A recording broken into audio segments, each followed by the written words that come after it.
Welcome to another episode of Sandy Killer Projects. Today I'm going to go over how to change the fuel filter water separator on our 6.6 liter Chevy 2500 diesel. It is located on the passenger side just below the air inlet down there. To access it, the easiest way is through the inner fender on this side. I'm going to have to remove some hardware, some pop plugs all along the inner fender. Once I get that out, it'll be easy. There's a couple of small bolts, I believe they're like 8mm, one or two 10mm, and then these little guys right here, you stick a flathead screwdriver inside of them, pop the plug down, and then the whole thing comes out. There's a handful of those inside of here as well, but these screws I believe are 8mm. If not, I'll let you know. And that one down there is a 10. So here's the inner fender out and on the ground. These are the little pop plugs.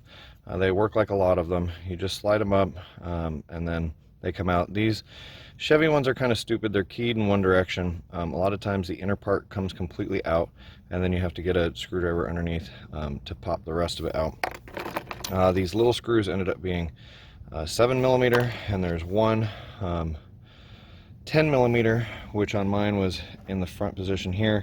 It looks like another one could have gone here at one point. Over time, these have a tendency to fall out. So once inside the inner fender, everything from here goes much easier.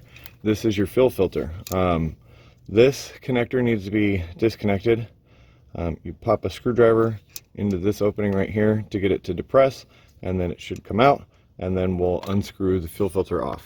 Okay, so once you have the connector disconnected, which did take just a little bit of pressure from a screwdriver on this side of the plug, pop straight down. This whole bottom section is going to be reused, so you don't want to damage it. Next thing you're going to do is you're going to take a oil filter strap wrench and get it up over the canister, and you're going to get it to break loose. Once it breaks loose, you just take two hands and unscrew it down. Now, the important thing that you need to know also is this is going to be full of diesel fuel, so you need to have something quickly off to the side that you can dump it into.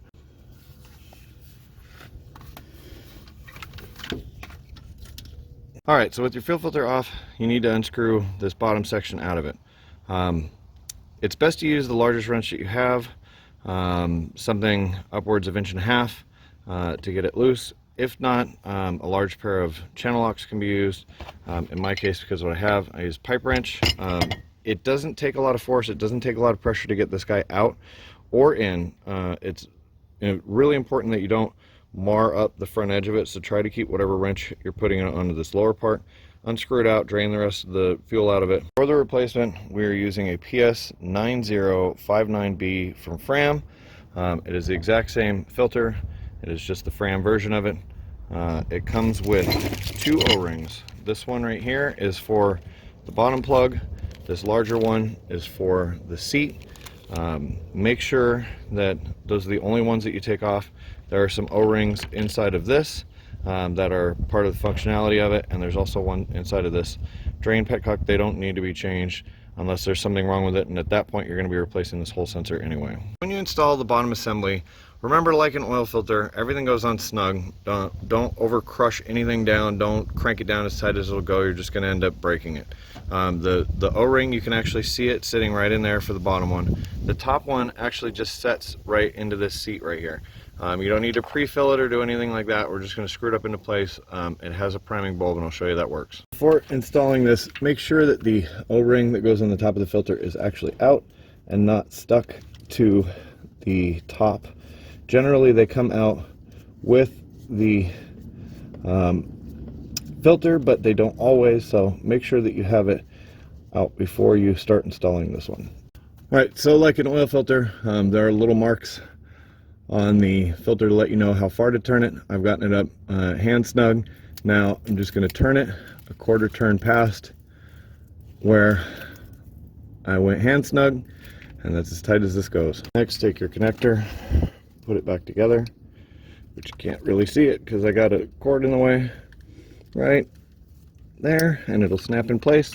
From the top side of the filter, we're going to prime it. So there's a flathead screw that sits on the top of the filter housing, right where my screwdriver's at, just behind the priming bulb. So you're going to take that and you're going to back it off. Okay, so my bleeder screw did not want to come loose with a flathead screwdriver, so what I'm going to use is a 1/2 inch. All I need to do is get it loose enough that I can manipulate it by hand, because the next thing that I have to do is prime this bulb.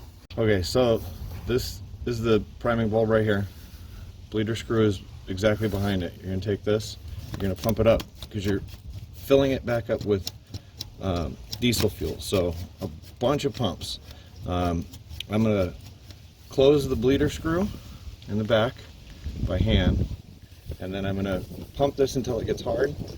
Then I'm going to let the pressure off of it, and I'm going to keep doing that a couple of times until it builds up pressure. And then once it does, I'm going to open it up and I'm going to pump it until a little bit of diesel starts coming out of the bleeder screw.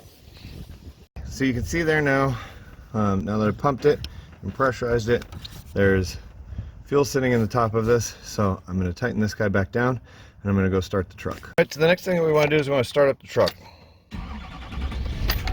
You want to let it run. You want to make sure that it's actually getting fuel pressure, that the fuel pressure doesn't cut off. Otherwise you have an air bubble in your system. That'd be bad. Let it run, give it some gas, let it cycle through its normal stuff, so that it can actually get any possible air out of the fuel rail. So the next thing that we're going to do is we're going to hit the button on the panel that looks like a car with an eye. We're going to scroll through until we get to the one that says fuel filter life, and then we're going to hold the check mark and get it to clear so that it goes to 100%. Before you put the fender back on, you need to look underneath to make sure that none of this bottom O-rings are leaking, that your upper O-ring is not leaking, and also that your bleeder screw next to the prime bubble is not leaking. So once that's done and the car's been warm and run for a little while, you can put the inner fender back in. So once all of your checks have been completed, reinstall your inner fender, put all the screws back in the exact same locations they came out of. Also, I wanted to show you, these are all the tools that I end up using for this job. A wrench to get the bottom of the filter off. This I used to help me get the pop plugs out of the fender. A 1/2 inch wrench to get the bleeder screw. This could also use for the bleeder screw. This to break the filter loose.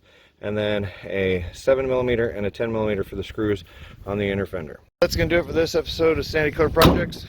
I'm going to make sure to tag all of the parts that we used and some options for fuel filters, so that you can get the Chevy specific one if you're a Chevy purist. As always, thank you for watching. You guys are what make this channel what it is. I'm actually pretty proud of how this channel's turning out. So please make sure to like, share, and subscribe, and we'll keep making more videos. Thanks.